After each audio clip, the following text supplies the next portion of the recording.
Hey man, end of another week, Sunday. It's another nice day out here. And I just want to say thanks for all the input and sharing and openness and support that we've been going on the Facebook the last week or so since I last spoke to you. It's been amazing, men sharing and obviously offering some advice from their own life experiences. And that's what we're trying to create here at the Momentum Revolution and on the Facebook page. So thank you very much for all those being so open and honest, and those men who are supporting and sharing with their stories as well. This week I talked about emotional triggers. We put posts up about emotional triggers, and thanks everyone for participating in those conversations. Triggers they're a bugger. They happen automatically without us understanding them, without us knowing it sometimes, and they can really set us off on a downward spiral. I mean, we can have positive emotional triggers, obviously, but I'm talking about the negative ones that can really cause a negative effect in our life. And there's so many different reasons and causes and where they come from and all that sort of stuff. But at the end of the day, it's really important that we're aware that they're happening, and then dig deep into how we can maybe organise a way to understand them and then minimise them from happening, because it can happen. I mean, I was triggered regularly throughout my life, but I still get triggered. I still have those emotional triggers. We all do, but they're a lot less impactful now than what they used to be, and they don't have that same time. How if you get triggered, you can be really bad for a long period of time. And intensity can be quite huge. For me, it's a lot less of an issue now in regards to the intensity and time frame, even though I am still triggered. For a lot of people, it's anger, and I was never much of an anger person. I wasn't never really triggered from anger until after I did some work. So when I work on myself, so when I struggled with my depression for all those years, for those 30 years, swing back from my childhood, once I actually unpacked all that,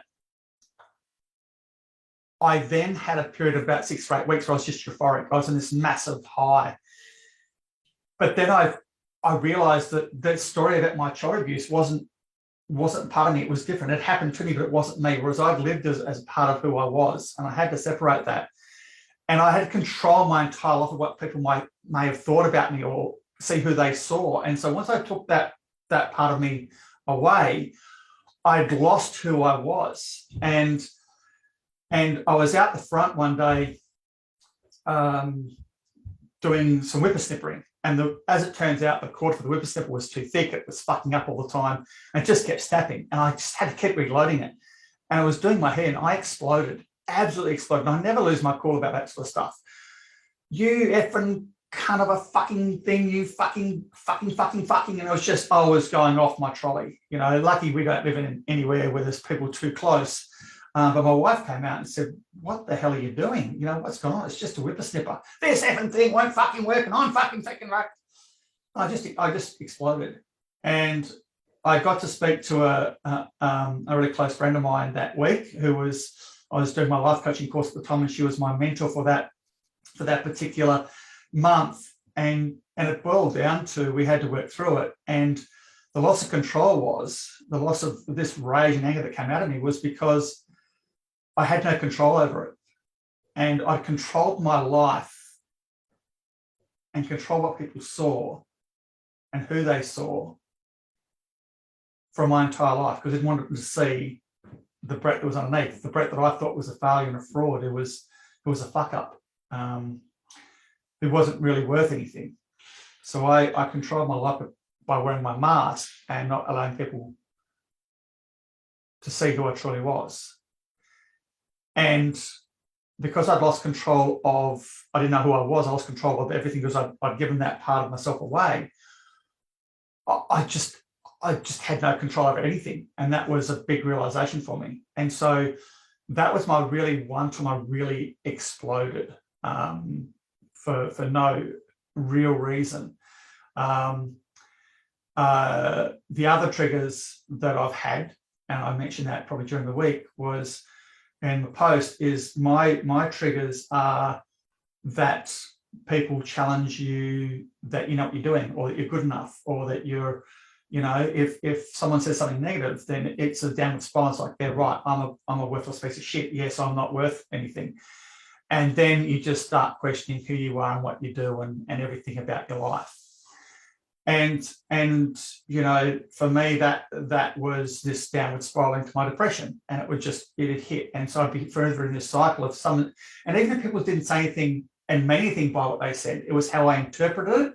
That's the difference. I interpreted something that might have been totally innocent, and I interpret it in a really negative way. And so it sent me in this downward spiral. And it's a horrible way to live. And I mentioned about the anger outbursts and the sadness and depression. But, and these sort of triggers can trigger anxiety, nausea, chest pains, increased heart rate, a whole bunch of stuff. It can make you just feel sick to your gut.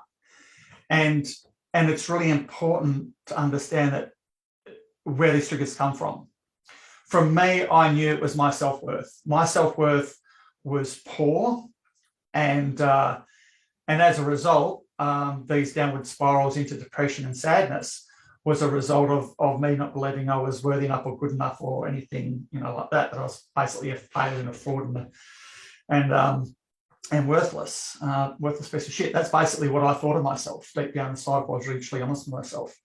And it wasn't till I dealt with those issues from my past, which caused me to feel like that, which was my child abuse and the other things that have happened throughout my life. And it wasn't until I dealt with those things and understood that that's where it come from, that I could start to build myself up again and start to build up who I was as a person. So I mentioned about that period where I lost the plot with the whippersnipper. It was at that moment I realized that the old Brett was dead. And I had to find out who I really was. And I had to basically rebirth myself. I was still me to my core, but I had to find out who that was and find out what I wanted to do and who I wanted to be. And I've always been a compassionate, empathetic bloke who cared for other people. That was my job. That's what I did. That's who I am. But it took me to a whole different level. I found a purpose. My purpose is obviously being here and working with people and men. And I had to build up who I was. And I've seen people go through these transformations where they've released the past, which was holding them back. And they've had to, and I said this to my sister, who did the same thing, and she was going through this same sort of roller coaster. I said, you have to understand that the old you is dead, and you have to rebuild and find a new you. And it takes time and effort and persistence and consistency to do that sort of stuff, because we're building from the ground up again. We've got a foundation. We have to find out who we are internally. And so it's really important that you understand, if you are getting emotionally triggered, where they come from. How is it a specific thing? Is it numerous things? Identify what that trigger is. You have to find out what that trigger is to start with, and what's causing it. Where's it coming from?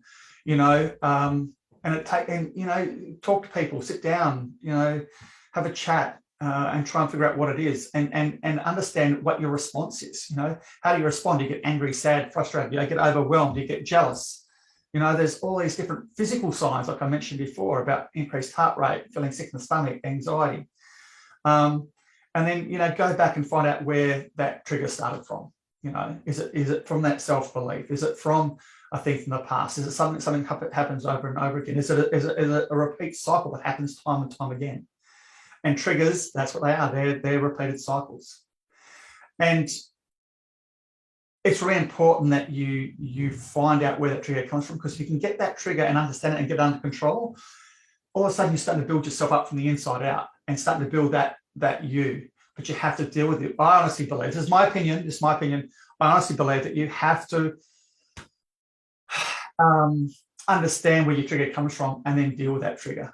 Deal with that cause of the trigger, I should say. And that will basically allow the trigger to disappear bit by bit, or at least reduce it significantly, like mine has. Like I said, I don't get triggered half as often, but when I do, it's very mild and lasts for a lot less time. And we all still question ourselves, and I still question who I am and what I do occasionally, but it's that inner belief and that inner strength now, and inner love for myself, that I understand it's okay.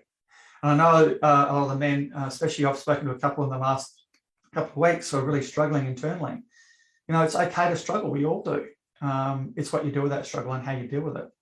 Some of us have been ingrained from a very young age to let us believe that we're not worth anything. And we said in the posts that come up, it's just not true. That's why you're still here. It's because you have got worth. You have got something to give. You've got the opportunity to give back, but you've got the opportunity to live a life that you deserve. And we all deserve to live those happy, fulfilled, amazing, beautiful lives. And yes, they're rocky sometimes and they're up and down, but if we work on it and deal with it, I mean, you look at the people from the past who've overcome tragedy and heartache and some of the worst things you could ever imagine to become leaders in this world. Spiritual, emotional, strong emotional leaders. So if they can do that, so can you. If I can do that, so can you. Even if it's on a small scale, and mine's just a small scale, just being here with you. If you need to chat, you want to speak to me, please, by all means, just send me a personal message. We'll organise a time. Happy to talk and see if we can help you move forward in any way, shape or form. Also, in about a month's time, we've got the next workshop coming up. And if you think that that workshop might help you, and it's not for everybody, but if you think it might help you, come to the 2.5-day living workshop. It's a transformational weekend. It's fucking brilliant. I love the workshops. I love the men that we work with. We'll have a whole bunch of mentors there who've been through the workshop, who've done their own work and are on their own journey to being, the best men they can be. And we're all on it. I'm still on that journey to be the best man I can be. I'm still learning every day from you and from others and from what I do with myself in regards to my own journaling and meditation and breath work, that sort of stuff. It makes a massive difference. The workshop, we're there to support the men who attend. We're there to support and guide them and give them the tools and skills and knowledge to move forward, to help them deal with their shit that they've been carrying around forever and ever. That's what the workshop's there for. So if you're in WA, because I know we're all isolated at the moment, WA is like North Korea, no one can get in and out. But if you're in WA and you're interested in doing the workshop, again, PM me. I'm happy to chat to you about it. And I'll do a bit of a post this week about that, a bit of a video as well if you're interested. So until next week, remember, try and work out what those triggers are. If you are being triggers, if you do have those emotional triggers, and reach out and move forward. Until next week, peace, love, and healing, guys. And I'll speak to you soon. Bye.